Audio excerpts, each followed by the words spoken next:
Courage is not the absence of fear, but courage is choosing action despite of the fear. Pre-contact is before we set the ball screen. On contact is when we set the ball screen. Post-contact is obviously what happens after. Short roll, pop, stampedes, all those things. The moon is an artificial satellite that was put there to balance our atmosphere and all those things. If you are interested in hunting advantages late in the season, let's just bring this back to basketball. We'll give a little bit of value. I can't think of a successful coach that is not conversational on a wide array of topics. If a level 1 coach is going to say this is how we're attacking it because this is how they guard it most of the time, as level 1 coach, level 1 team, highest level coach, highest level team has prepared their players to read all coverages and to punish them. And the best players are the ones that have the most weapons to punish it. Welcome to The Hours. This is a podcast for coaches at all levels who want to think, teach, and lead better. I'm Mark Cassio, joined by Tyler Costin, and we call this The Hours because this is where we get to deep dive and have real conversations and spend real time on the things that actually matter. You can get the show notes and tools from today's episode in our weekly newsletter, so check out the link below. Let's get into this week's episode. Hey, I'm Tyler. This is Mark. We are SAVI Coaching. Today's going to be a great day. Keeping the main thing the main thing. Shout out Dick DeVinzio. Stay savvy, everyone. Thanks for listening. Stay savvy. All right. As we sit here today, it's mid-February, so coaches are getting late in their season. And each month in SAVI, we deep dive into a topic each month. This month, we're helping coaches win at the right time. So at the end of the season, we want to be 100% dialed in, we want to be playing our best basketball and peaking at the right time. So I'm going to offer 2 approaches here to help your team play better offensively down the stretch. But first, I'm going to talk about a hedgehog and a fox. So a hedgehog has one defense. If it gets in trouble, it curls up in a ball, so all of its spikes are exposed, and that's the only thing that it does. So it's very singularly focused. A fox can survive in multiple ways. It's they could be sly, they can be adaptable to their environment. So you don't really know how a fox would defend itself. And I'm going to relate this to coaching, I promise. So at SAVI, we believe more in being singularly focused, is like have really, really high clarity. And we believe that simplicity wins. However, I think there's a lot of benefits in having the mindset of a fox as well. So if you're a fox right now and you're thinking about your team and you got to get better at rebounding, you got to get better at breaking the press, you got to be better at ball screen defense, like that's okay. That's your job as a coach, is to figure out everything that your team could maybe improve on or double down on. But as you take that fox mentality, turn it into a hedgehog mentality. And what I mean by that is you might have this fox approach of like 5 different things that we can do late in the year. Decide the highest leverage one, and then become a hedgehog and be singularly focused, really, really high clarity in attacking that. And one thing that we're going to dive into, I'm going to kick it to Tyler here in a second, but what I want to share today is a singular focus on how to hunt advantages better late in the season offensively. Before we dive into that, Tyler, welcome. I'm just still picturing a hedgehog and a fox and love the analogy from the animal kingdom. I would argue that all of us as coaches are unconsciously hedgehogs and can only be foxes consciously. What I mean by that is we've developed survival instincts as human beings. And we're all aware of the fight, flight, or freeze.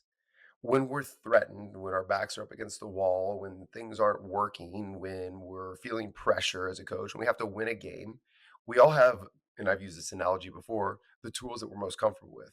That's the hedgehog. That's curling up into a ball, putting our spikes out because our spikes work. Our spikes have kept us alive. So what are your spikes? If we don't know our spikes, if we don't know our natural reaction, we can't then consciously or intentionally develop a fox mentality, because what's clever is a counter. What's clever is a counter. So if what we're good at, what's kept us alive, what we go to under pressure or when losing is the spikes. We have to know what the spikes are in order to be clever and be like, okay, what other evasive maneuver is going to keep us alive or help us win this game or whatnot. And we see this all the time when we talk to coaches. Let's say we're talking to a coach that is entertaining becoming a lock left coach. I've just been a 2-3 zone guy my entire career. Hedgehog, right? Or they're considering implementing the race drive space offense. They want to play conceptually. Ah, I've just been like a, I don't know, a circle movement guy. My whole career. I've just been a continuity ball screen girl my whole career. The hedgehog mentality, or the fear of the unknown, or the fear of not being good at teaching something, or fear of lack of knowledge, or not having developed lots of experiences of success with a tool, always bring us back to hedgehog. Players under pressure will revert to their most deeply held habits. Coaches under pressure will revert to the tools that have worked in the past. That's just the way it is. So, how do we become that fox? How do we break out of it? That really is what we're teaching at Savvy. That's what a savvy coach is. A savvy coach is courageous. And we all know this. Courage is not the absence of fear, but courage is choosing action despite of the fear. And it takes courage to uncurl out of that safe ball behind the spikes that have kept us safe for so long and try something new. Here's my challenge to all of our listeners.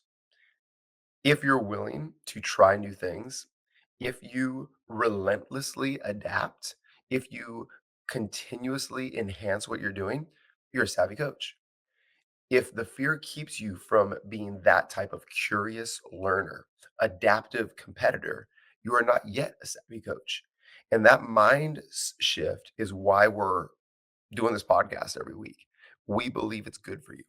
We believe it's good for the sport world. We believe it's good for everyone that you lead to be able to consciously adapt. And so we're trying to push you, nudge you out of the nest into that mentality.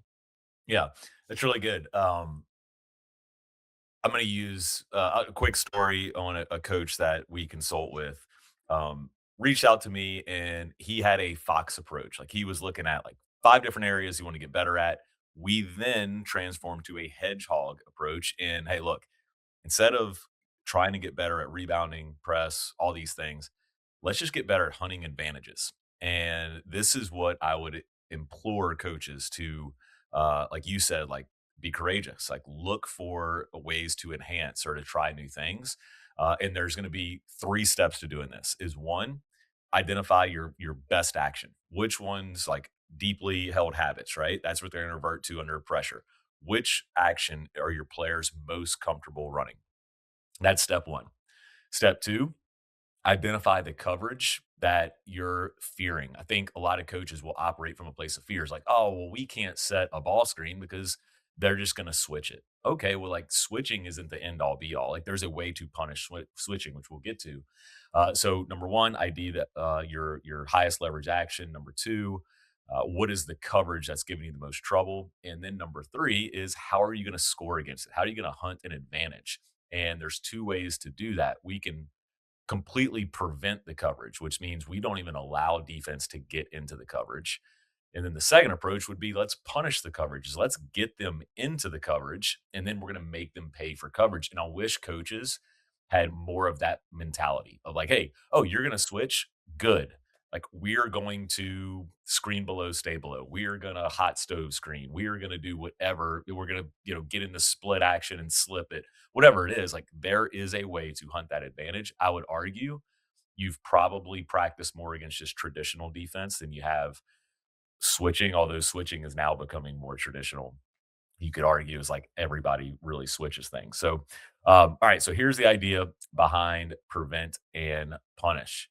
Before We you can, go to prevent and yeah, punish, can you define for everyone, myself included, what hot stove is? Because I'm not familiar with that term yeah, hot in stove. basketball coverage. Yeah. We've all either touched the hot stove or have the analogy of like you can only tap a hot stove, right? If you stay longer, it's going to burn you. So that would be a ball screen weapon.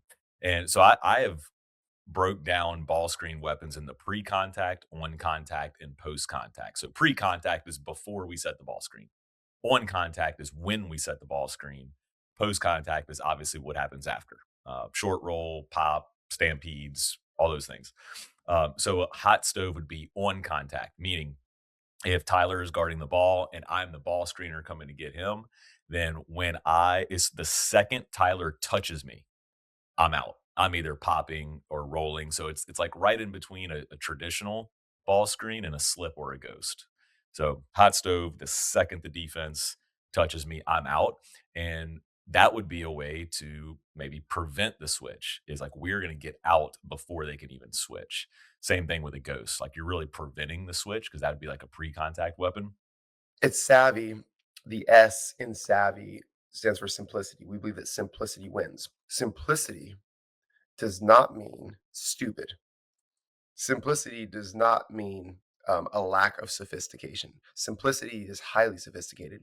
So, what Mark just shared about hot stove, that's simplicity, but it's also incredibly specific and sophisticated. It's just very simple to communicate. We're hot stoving. Now, we didn't use, or Mark did not use the term slip. That wouldn't be savvy because slip is common vernacular that people use, and yet it's understood differently across thousands of programs and coaches. And so we at Savvy believe that you as a coach need to create your own language and vocabulary for your tribe, for your team, for your program, so that you can talk in secret without the enemy understanding, and so that you can provide context and meaning that couples perception with action. So that's kind of it's a sports science term that's very popular right now. NBA coaches are talking about in the press conferences perception action coupling. Oh, Ty Jerome is so good at perception action coupling, and people are like, what?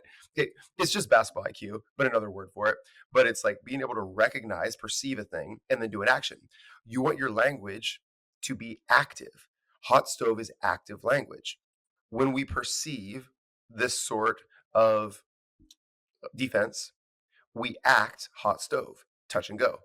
So just that was kind of a masterclass quickly that Mark shared with us, but there's so much good coaching in there that I wanted to make sure to highlight it. So if I were to recap, have your own vocabulary, make your vocabulary very active, couple a perception with the action. So it's never just an action, it's an action linked to a read, a pattern, a visual cue, training the eyes. Yeah. Okay. So this is another question that we get a lot. Um, I was helping a coach uh, put in a Mayday action for coaches that aren't familiar. A Mayday action would be, hey, this possession's going nowhere. Let's just go to that go-to action that we talked about. Like, can we just get our two best players in this ball screen or our two best players in this action? Um, his follow-up question was, okay, should we ghost it? Should we roll? Should we pop? And I'm like, hey, the stock answer, it depends. Like, what is the coverage, right? Now, you could go into this game and say, all right, looking at this team, they have really aggressive coverages. So we're going to hot stove it by default. So as you prep, it's, hey, every ball screen that we set, whether it's in Rose series or we're doing it with our porch player, everything is a hot stove because this is the coverage that we're likely going to see. And then you can always adjust from there. So that'd be a way to like simplify your game plan, but you're still going to punish them for being in that coverage. Okay. So let's continue with ball screen and I'll Okay, just let me interrupt one more time. all right, My please my do. on what Mark just shared, this is my preference in game coaching. And there's definitely a place for what Mark shared, but my preference in in-game coaching is actually not to predetermine how we're going to attack a certain coverage, but rather observe and then remind. So, for example, if the way they're guarding our first ball screen action would benefit us to hot stove it during a free throw. Let's say Layla is the primary screener. I might just be, hey Layla, try to hot stove that ball screen, or Kiana, we're looking to ghost now. We're looking to ghost, and and then we just have those conversations because we want to get to a place that when we call a mayday action and our two best players run a ball screen, the reason they're our best players is because they're the best at in the moment reading the defense and punishing it. because the defense could change at any time. They could mess up, right?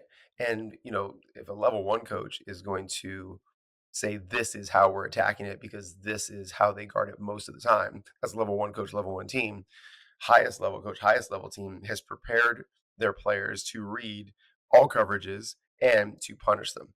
And the best players are the ones that have the most weapons to punish it. So I think there's just a continuum there that I want to highlight.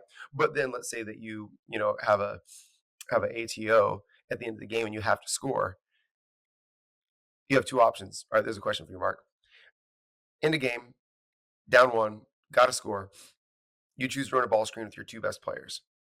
Are you guessing what coverage the opponent is going to be in and scripting what sort of read you want out of that ball screen? Or are you just like, read the D and score? Like, would you tell them to hot stove to win the game if they've been playing a certain way all game long? Or would you try to like, well, I know that he knows that I know that they're gonna, right? Or do you just say, hey, I'm putting my two best players in the ball screen and I'm gonna trust their skill set? Yeah, it's a good one. I'd probably lean towards telling them what to do, but honestly, like going back to this prevent and punish, I might even go to prevent it, the coverage, and not even let them get to that step. Would you do that with some sort of false action first or pre-screen or what? Um, if this is a ball screen, gosh, there's a lot of ways to prevent coverage. Top 2 that come to mind, like a minor adjustment could be, all right, this is our action that we've run. Let's just run a ram screen into it. So now somebody is going to screen for our eventual ball screener, which just gets them late in the coverage. So now we're preventing them from the hard hedge, the switch, the down, whatever they're in. Another one is a favorite of mine is just flipping the angle. So if a ball screener is coming and we're setting a ball screen going to the middle of the floor, as I leave the shell being the 3-point line, I'm going to change my angle where I get that hedge or that switch, my screener's defender on the quote unquote wrong side of the screen, which is going to prevent coverage. I would probably do something like that, knowing that that way, if that coach adjusts their coverage, doesn't really matter. We're doing something to get them late in the coverage. Okay, that's good. Follow-up question. Would you ATO, it's after timeout, would you ATO a ram screen into a ball screen if in practice you have never practiced that? Would you implement that in the game if you have not practiced that combination? I'm a big believer in not doing things that you don't practice. So So you no, would not. I Okay. would not. Um, what if you have practiced just ram screens separate from ball screens, but have never linked the two in this way? I would do that. You would do And that. this is I think is a good example too of like even back to your first question, head coach, you know your team better than anybody. Like I think in that moment, if you're like, oh, this is a stretch, I don't know if we're gonna be able to do this. Let's give it a shot. I'm not doing it. But like Mhm. you know your team, and like you said, like if Ram is in your vocabulary, if you've run Ram before, then I think that's the beauty of running conceptual offense and like having that specific language and those specific actions that you can blend together in any type of context. So yes, I would do that. Whether you're a first time listener or a regular listener, I want to thank you for being here. And if there's something that you've heard and you want to go deeper with us, the absolute best way is to join our SAVI basketball membership. You can get ongoing support from Tyler and I in our exclusive community, but you also get our entire classroom of courses and weekly live coaching calls. So if you have questions on offense, defense, player development, practice design, culture building, anything that you need support on, we're here to help. And the best way to get that help is through our SAVI basketball membership. I have our 7-day free trial on. If you want to give it a shot, the link is in the description below. All right, back to the episode. Okay. Follow-up question to the follow-up question. Best player isolated in space to score, or best players in an action? Which one do you go to? Depends on how good my best player is. But, sometimes your best player, assuming he is just like a killer, is the best advantage, is the biggest advantage you can get, especially in that moment. Like late in the game, like It's because we don't, like you've already alluded to this, like, we don't know the coverage. We don't know what they're going to do, but we know our dude is better than your dude, or our dudette is better than your dudette. Yeah. Um, that's the second time I've heard the term dudette in the last 24 hours, and it was jarring both times. Really took me back. Okay. I would err on the side, assuming two teams of equal strength and our best player is of equal strength to your best player. Good offense always beats good defense. I would err on the side of ISOing best player in space over action every single time down the stretch. Here's why for me. W- Every time you introduce another person or more action or another defender, I think our risk of error goes up. Whereas we might not create as big of an advantage in isolation, but I also think our risk of turnover and getting no shot attempt out of it actually goes down when we go into just isolation. Yeah, those are just kind of my general thoughts. I think that obviously I would trend towards action if we didn't have that Kevin Durant player. Okay, also player type. Let's say our best player is LeBron James. That's our best player. Well, LeBron James' best quality is not isolation scoring. So if our best player is LeBron James, I'm not going in ISO, which has actually been the downfall of the late games for LeBron James his entire career. What is LeBron James' ideal scoring situation? Well, he would say a high ball screen for him. I would actually say um, I would like to have him catching the ball with advantage. He is so good with advantage. He's Stampedes. not great at punishing advantage off of a live dribble. Right? Yeah. So if he can get any sort of a closeout, any sort of a short roll, any sort of a downhill, then I mean, so if we could actually get LeBron, like I don't even know, you probably know this action, but where you start your best player way, way back in the backcourt, right? And they get the ball downhill on the run with a flat screen, somewhere near half or just over half. I would want LeBron in that sort of a situation, if Yeah. possible. Yeah, Yeah. Um, any kind of stampede for LeBron, like when he's yeah, running into his catch. I mean, you have one of the best athletes ever, yeah, 6'8", however many 240 pounds he is, like going downhill. That is super hard to guard without fouling. And he's a good passer. He's got really good yes. vision. One might say he passes too much in those One situations. might, I actually would not be one of those.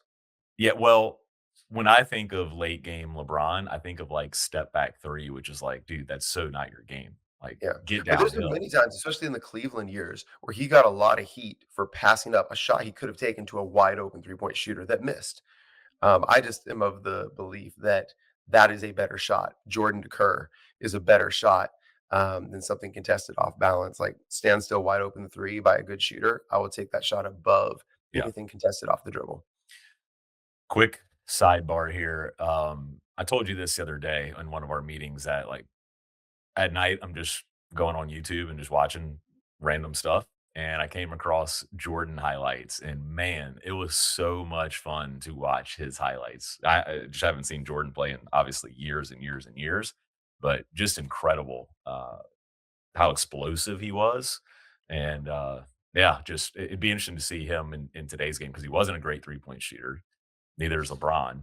But again, his mid-range game, his ability to get to the rack, and then just like a plethora of him just dunking on 7-foot Oh, centers like Alonzo Mourning, Patrick Ewing, like just all on a poster. It's pretty yeah. fun to watch. If Jordan played today, he would be a good three-point shooter. He developed into a solid three-point shooter late in his career. Yeah. He just didn't put any attention to it. Okay, here's something jarring. I saw an interview with Michael Jordan when he was younger, and I don't know, and then I just watched him talk. In this particular interview, he reminded me just his mannerisms, his speech, his tone, his everything reminded me of a current NBA player, how he talks in interviews. Care to guess who? I've always thought Kobe tried to be like Mike in I agree. interviews and the way, but he's not current, obviously. Rest in Yep. peace. Current player. Man, I don't know. Anthony Edwards. Okay. You need Well, to go. okay. Do you know the conspiracy theory? Well, it made me believe the conspiracy theory even more Okay. because I was like, "This is jarring." Go ahead. What's the conspiracy theory? The conspiracy theory is Ant is, His Michael's illegitimate son, son. right? Yeah, yeah, Yeah, yeah, yeah. yeah. Yeah.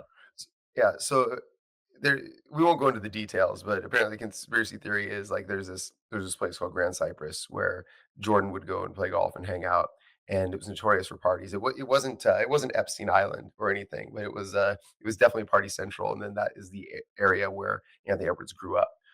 So that's the conspiracy. Go watch it for yourself. But even just how they move on the court is eerily similar as well. Yeah, yeah. Alright, the term conspiracy theory was concocted by the CIA to make people sound crazy. But if you think about it, like, conspiracies are real all the time, like, but when You and I you conspire daily. exactly, like, Yeah. a conspiracy is, like, a strategic plan to do something, right? Mhm. Yep. But this conspiracy theory, anyway, sounds it's like taboo now, but that's exactly what the CIA wanted. But that's So a do you think that humanity has landed on the moon? okay, yeah. Yes, but I Oh, don't think what we saw is actually the footage. I think okay, what we that's the most common story yeah, that I've uncovered in my research as well, is that was filmed in a stage, yeah. for public consumption, but the actual moon landing. So what makes you think we landed on the moon if there's not even video evidence? There has been confirmation from other countries, and I could be wrong on this, but from China and Russia, who would not do the US any favors in the PR department, saying that they have seen the stuff that the astronauts left on the moon. Now, Couldn't we shoot things into the moon? maybe the moon is also proven to be hollow. So whenever after we land on the moon, allegedly, I don't know if we did or not. Gun to my head, I would have to think about it. But we sent another, I don't know, rocket up there, something to land on there. And they said when it landed, the moon rang for like hours, which would Mm. indicate that it's hollow. Also, the moon is, I'm going to butcher this. So somebody correct me in the comments below. If anyone is not interested right now in what You we're can talking tune about, out. just go ahead and tune out. We'll see you next This is time. this is this is derailed significantly, Yeah. but, Um, we're having fun, and this is our podcast, so thanks for being here. yeah. And we'll bring it back maybe to hunting advantages. Okay. So the moon is a fourth of the size of the Earth, and it's also a fourth of the distance away from the sun, which is why we get the eclipse, which is just like that just seems like way too perfect for me.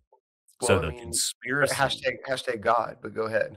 okay, so the conspiracy, yes, but I think the conspiracy is that the moon is an artificial satellite that was put there to balance our atmosphere and all those things because the moon obviously impacts the tides and all those things and makes earth habitable. And you could say it's God, right? Like God made this perfect situation for mankind to occur and all that, but I I guess I would maybe I would say it's ludicrous. I'm gonna say it. I'm gonna say it's ludicrous to think that any of this happened by chance, down to our cellular makeup, to, like, the absolute improbability that life could occur on its own without some intelligent design. yes. I think the what a non-believer would say is that that intelligent design was from, I'm just going to say alien life that came in and altered our DNA because our DNA has like two strands of DNA that just don't make sense. And it's like when we say, hey, we're 98% the same as an ape, well, like that 2% is like it's not found anywhere else. So it Mhm. had to come from some type of intelligent design. Um, so here's Here's a theory that I heard. Is it a Uh, conspiracy theory or just a theory? well, let's call it a conspiracy theory. And what makes a conspiracy theory again? Is it two people being intentional, or does it mean that it is anti-establishment? Anti-establishment, Okay. because that the CIA wants to make anything that's a conspiracy theory taboo. So the Uh, CIA are the bad guys? We don't like them? I'm not gonna publicly say that. Yeah.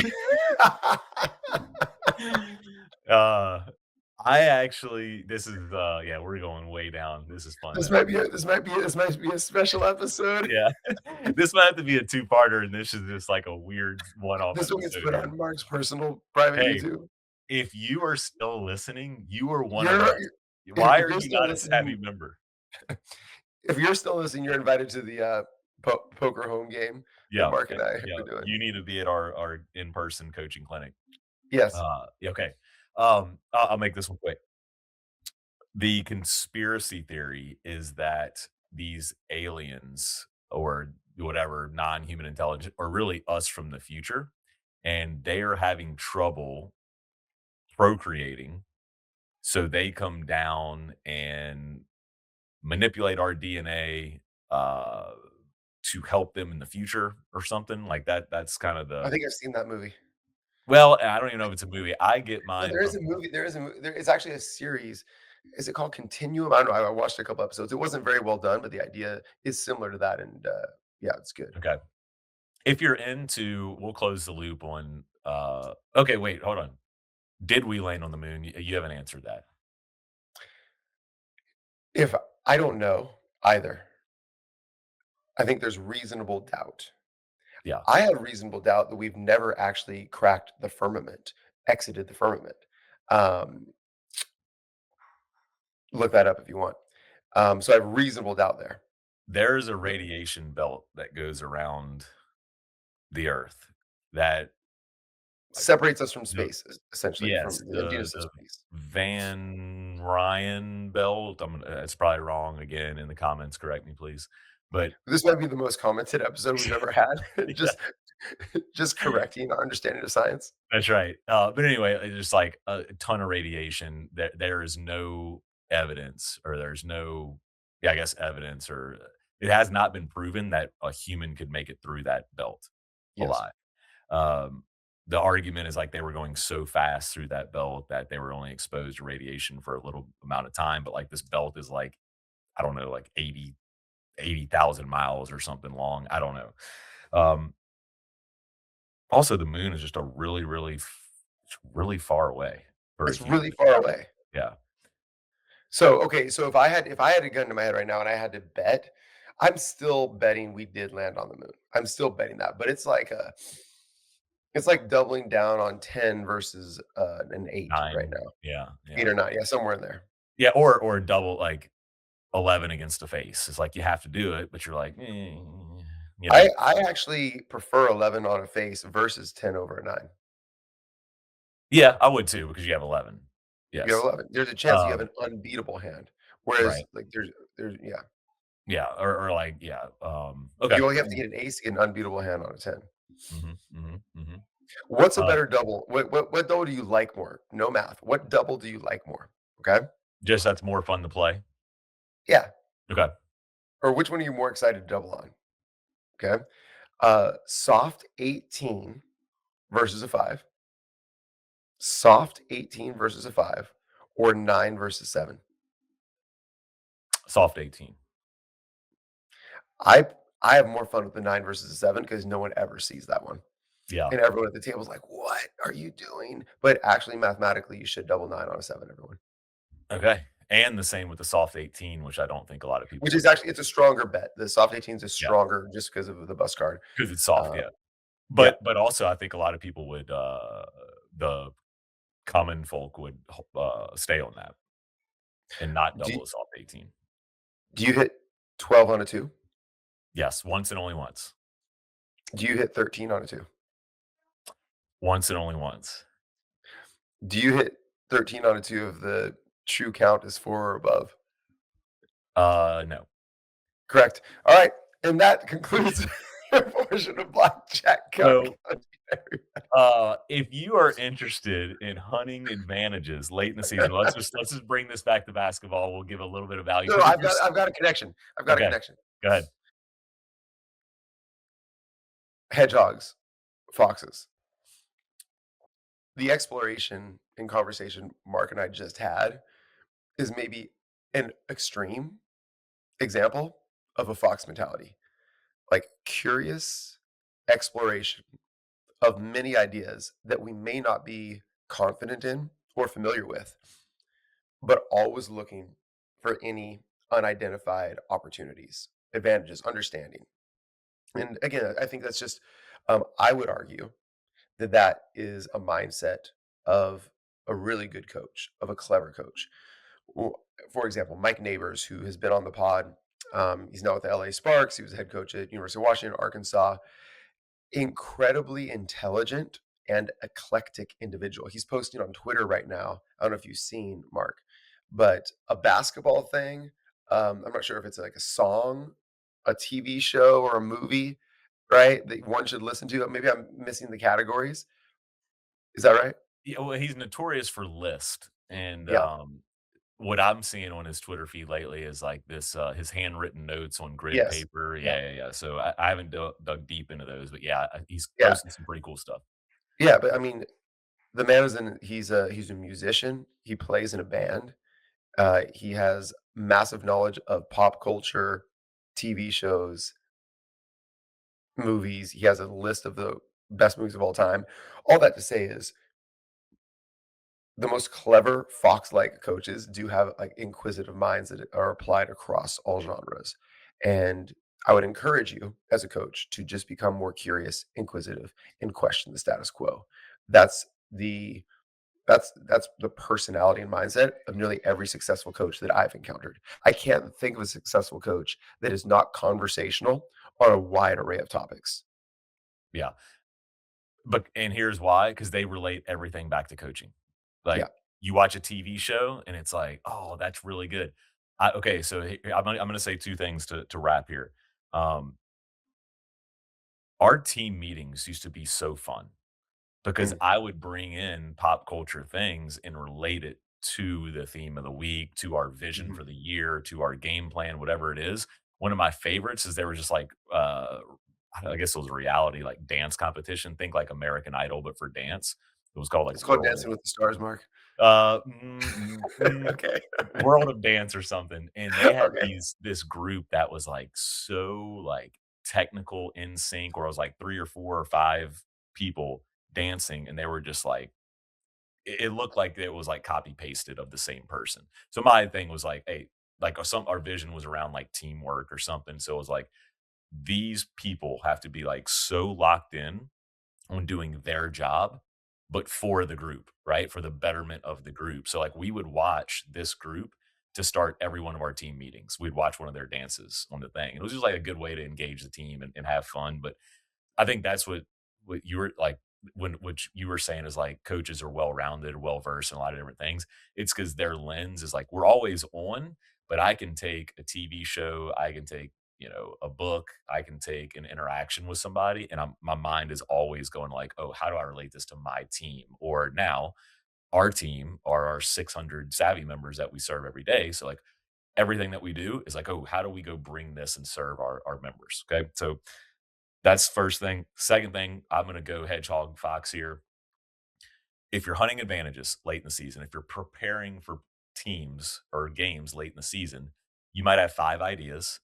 Pick the one that you are most comfortable teaching, pick the one that is the highest leverage, and then go all in on that instead of like, all right, we're playing this team, we got to get better in the ball screen, we got to get better in our split action, we got to we can do this and like really punish this coverage that they do.